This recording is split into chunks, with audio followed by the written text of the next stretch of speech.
Fala, meu povo, tudo bem? Vamos aí para a nossa próxima aula, aula 3, né, para TO, aula 3, questões para concurso, professor especialista Givaldo Medeiros. Esta é a nossa última aula, então, dentro deste pacote aí de preparação, ok? Passamos, então, né, para a análise da nossa primeira questão.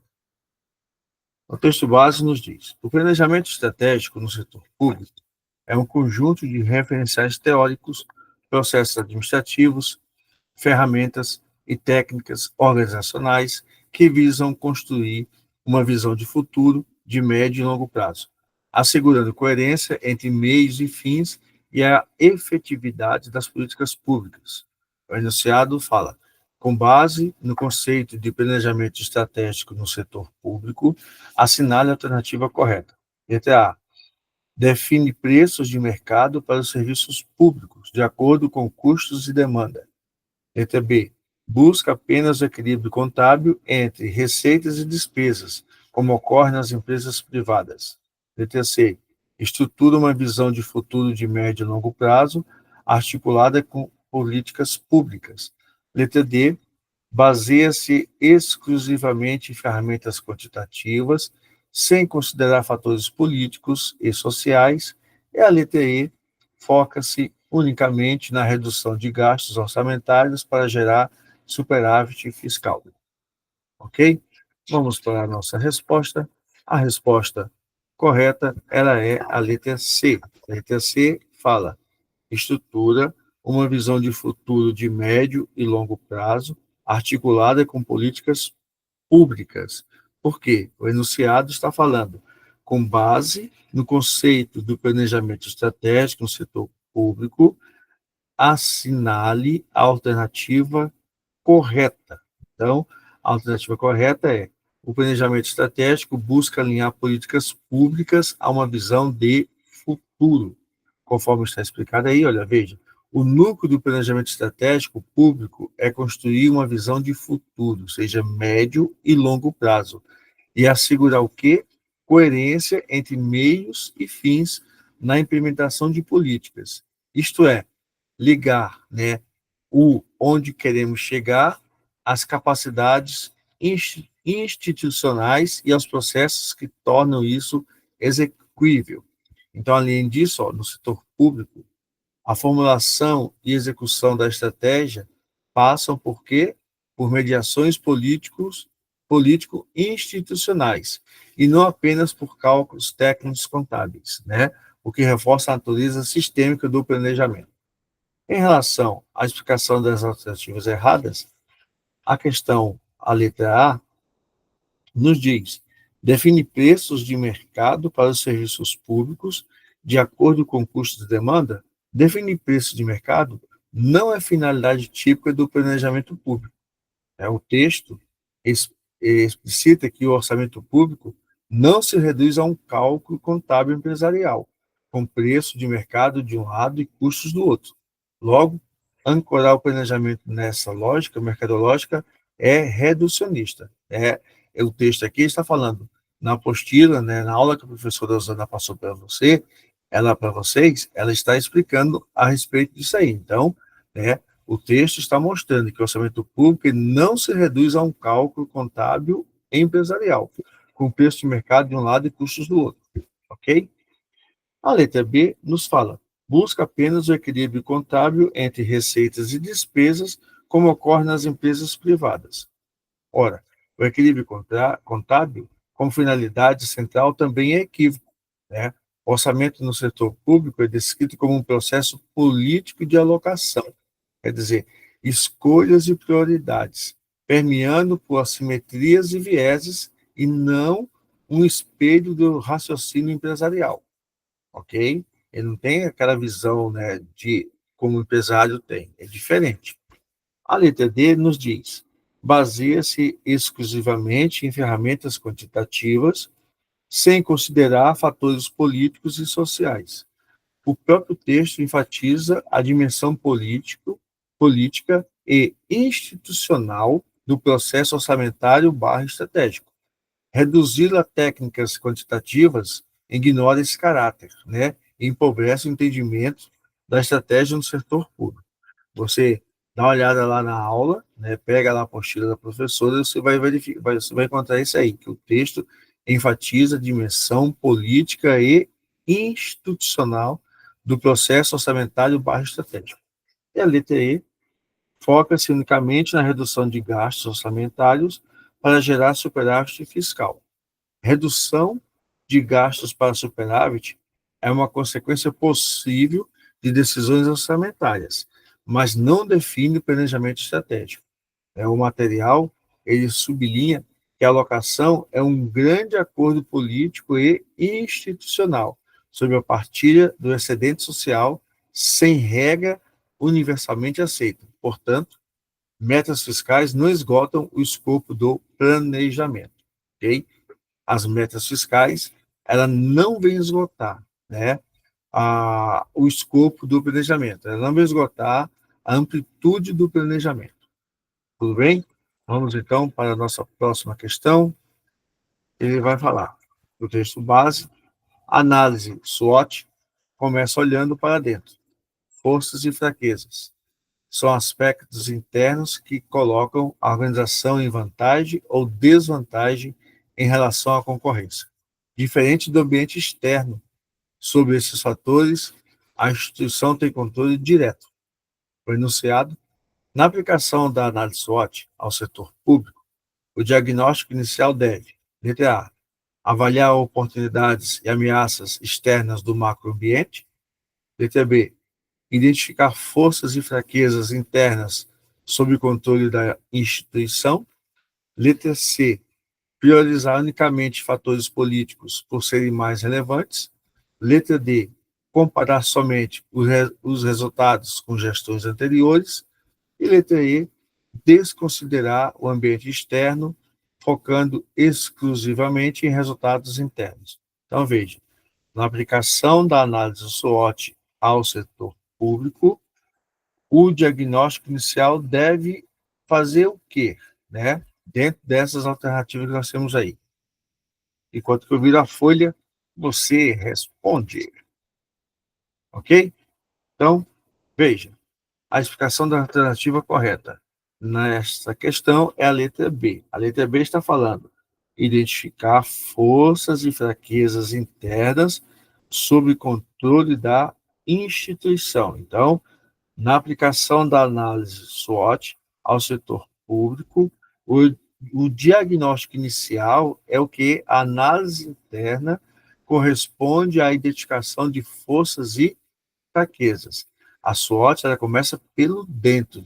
Forças e fraquezas, fatores sob o controle da organização, que a colocam em vantagem ou desvantagem. Ela está olhando para si, né? Quais são as suas forças e as suas fraquezas. O próprio material da professora, ele destaca expressamente o mote: conhece-te a ti mesmo. E a distinção entre o que é a instituição controla, que é interno, e que não controla, que é externo. Ok? Para as questões, né, a explicação das alternativas erradas, nós vamos ver o seguinte. A letra A nos fala avaliar oportunidades e ameaças externas do macroambiente. Oportunidades e ameaças são externas, né? Macroambiente. Não fazem parte do primeiro passo. O texto, ele lista dimensões ambientais, político, legal, econômico, demográfico, tecnológico, sociocultural e natural, como parte da leitura do macroambiente. Nós vimos lá, né, que a análise interna corresponde o quê? A identificação de forças e fraquezas, né, dentro da organização. A letra C nos fala priorizar unicamente fatores políticos por serem mais relevantes. Focar apenas no político distorce a análise. O macroambiente envolve múltiplas dimensões, né? E a própria SWOT requer visão integral, seja interno e externo. Tá? Essa é a visão integral, é o interno mais o externo. A letra D nos fala comparar somente os resultados com gestões anteriores. Comparar somente, né, com gestões anteriores é recorte estreito. A análise interna deve mapear capacidade e fragilidades estruturais. E a externa, observar o quê? Concorrência, novos entrantes, barganha de clientes ou fornecedores, né, etc. Micro, né? E os vetores do macroambiente. Então, olha também o microambiente e os vetores do macroambiente, ok? E a letra E nos diz: desconsiderar o ambiente externo, focando exclusivamente em resultados internos. Ignorar o externo contraria a própria lógica estratégica, né? Após forças e fraquezas, a SWOT, ela considera o quê? Oportunidades e ameaças do ambiente. O ambiente, o quê? O ambiente externo. Quais são as oportunidades e as ameaças que o ambiente externo está trazendo para a organização. Tudo bem, pessoal? Vamos para a próxima questão? O texto base nos diz: o método Grumbach, desenvolvido por brasileiros a partir de estudos realizados na Espanha em 1989 e 1990, vai além do planejamento estratégico tradicional, incorporando a análise de cenários prospectivos. Essa metodologia possibilita a gestão estratégica de médio e longo prazos, ajustando objetivos de futuro às ações do presente. O enunciado: considerando o método Grumbach, é correto afirmar que ele, o método, é mera adaptação estrangeira sem adequação ao contexto brasileiro. Letra B, limita-se a prever apenas o futuro imediato da organização. Letra C, integra cenários prospectivos e permite gestão estratégica de médio e longo prazos. Letra D, aplica-se apenas ao setor privado, não sendo adequado ao setor público.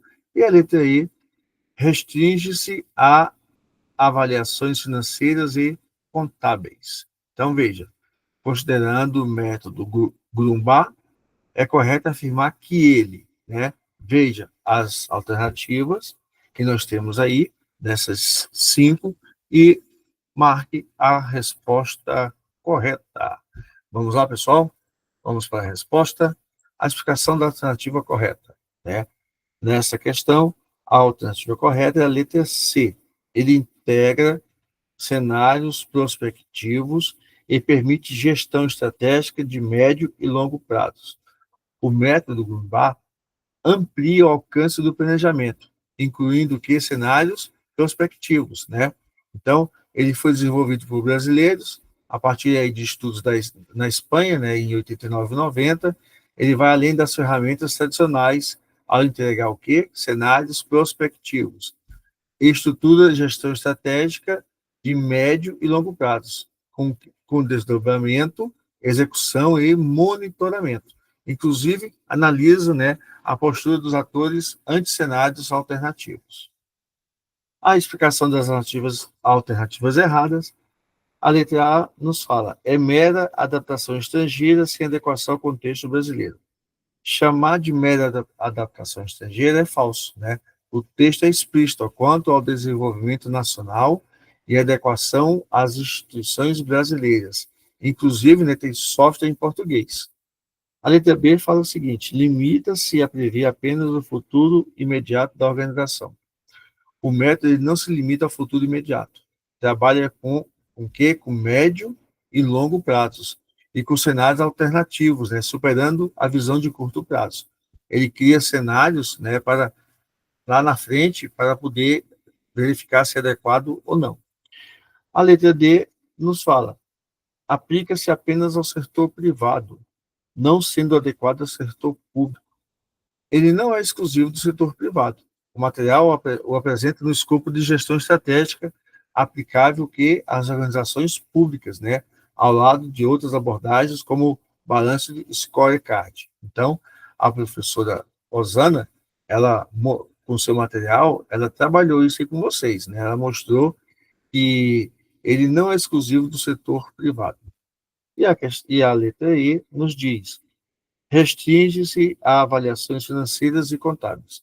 Então, longe de restringir-se a avaliações financeiras, o método ele foca a construção de cenários, parcerias estratégicas, postura proativa e monitoramento por indicadores para alinhar objetivos de longo prazo com ações presentes.